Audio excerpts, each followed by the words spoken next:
Order! Order! You are an incorrigible delinquent at times. Behave yourself, man!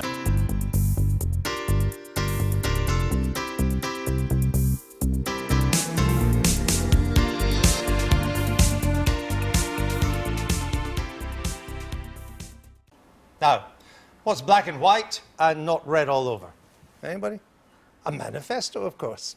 And even if you did read it, would you be able to remember all the promises and whether the government had delivered them?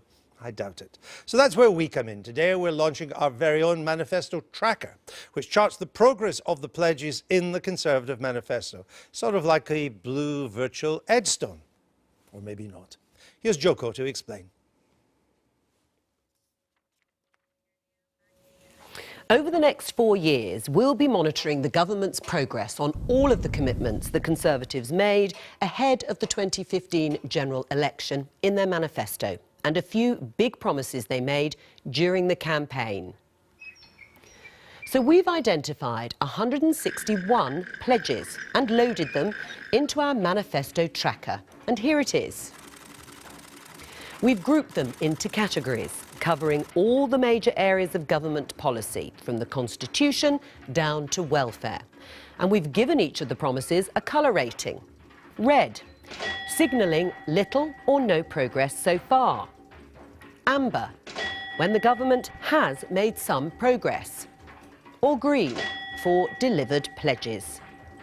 Let's start by looking at the Conservative commitments on foreign affairs and defence. As you can see, they've made at least some progress on all of them.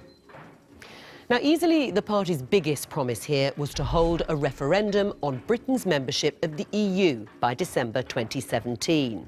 We've marked that amber to show that some progress has been made. The bill setting the vote has passed through Parliament, and it's looking likely the poll will be held this year.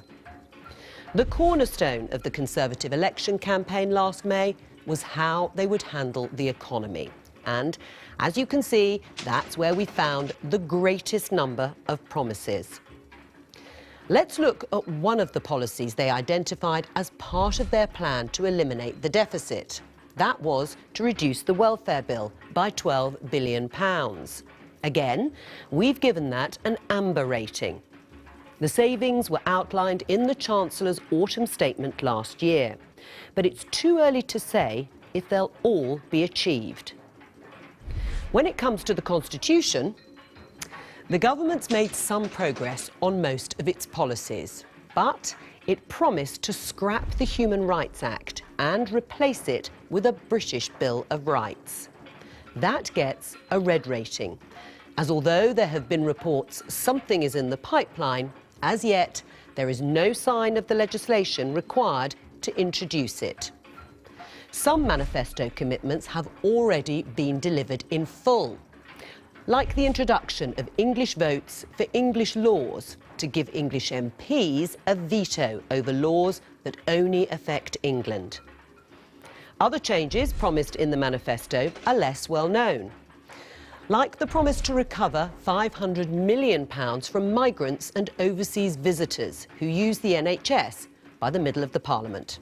We'll give that an amber, because some new charges have already been introduced, and the Department of Health is consulting on how to go further.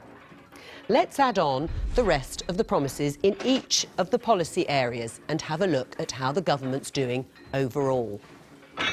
Taken together, of the 161 Conservative election commitments, we think 10 are red, 111 are amber, and 40 are green. We'll be returning to the manifesto tracker every few months, but in the meantime, you can find the full data on the politics section of the BBC website. Joko with our manifesto tracker. I've been